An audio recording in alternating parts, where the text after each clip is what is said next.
Buongiorno dal Barella, finalmente ha preso il mare la Golletta Cattolica, con lo scopo di monitorare il nostro mare, ma soprattutto per attività didattiche che verranno svolte a bordo e sapranno certamente richiamare l'attenzione non solo di tanti studenti delle scuole di ogni ordine e grado, ma anche di tutti coloro che saranno interessati a conoscere ed approfondire la ricchezza del sistema biomarino dell'area del Delta del Po. Oggi è una giornata importante perché la barca è in acqua da ormai qualche settimana, ma è pronta per arrivare ad Albarella, che sarà riarmata, rimessi gli alberi al suo posto. Oggi è messa così perché dobbiamo passare sotto i ponti, però è un grande giorno oggi.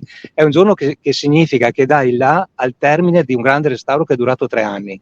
È stata una grande sfida fatta da Regione Veneto, Fondazione Cariparo in primis, con la collaborazione di Legambiente, perché stiamo parlando della goletta storica del 1934 che è stata donata al Parco Delta del Po, e insieme con Fondazione Cariparo è stato messo in piedi un progetto che è durato 3 anni per il suo completo restauro. Oggi è più bella di quando è nata in quegli anni, perché è un po' l'icona e la nostra soddisfazione di tutto quello che è stato il percorso del restauro, insieme a questa cordata la Regione Veneto, l'Ente Parco, la Fondazione Cariparo e Legambiente con l'università, perché questa qua sarà e diventerà l'oggetto di culto per tutto quello che è la didattica in mare. Per quanto riguarda l'università abbiamo già circa 2200 iscritti per poter salire su questa barca, sia vicino alle nostre coste davanti al Barella, che andrà in mare. Come sentite il motore è già acceso, siamo quasi pronti per questa grande avventura.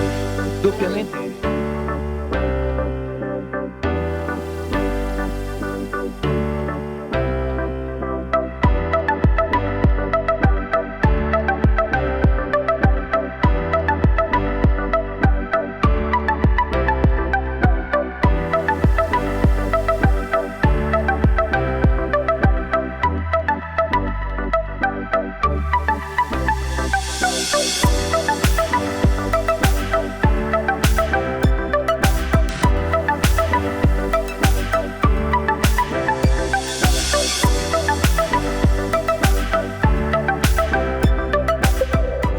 Presidente, arrivati al Barella, che crociera è stata?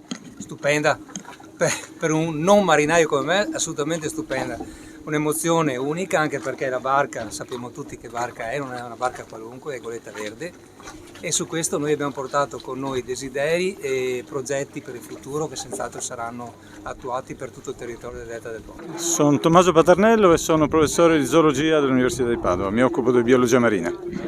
Sinergia con il Parco del Delta, sinergia con l'università, sinergia con la Fondazione Cariparo.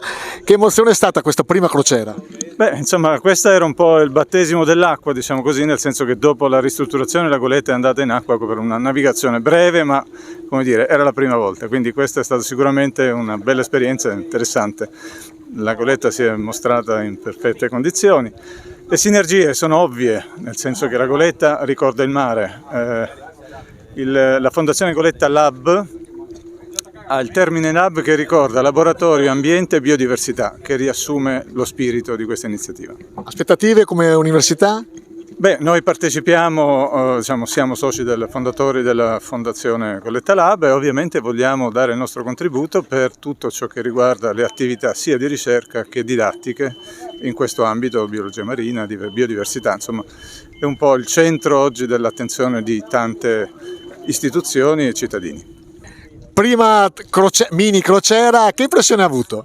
Beh, l'impressione è di una barca incredibilmente bella, affascinante, evidentemente una barca con caratteristiche specifiche legate alla navigazione in altura, però anche la navigazione nel Po è stata veramente interessante e entusiasmante.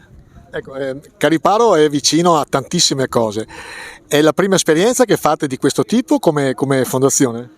Beh, il tema di essere in qualche modo promotori di un restauro e di una gestione della barca di queste dimensioni, sì.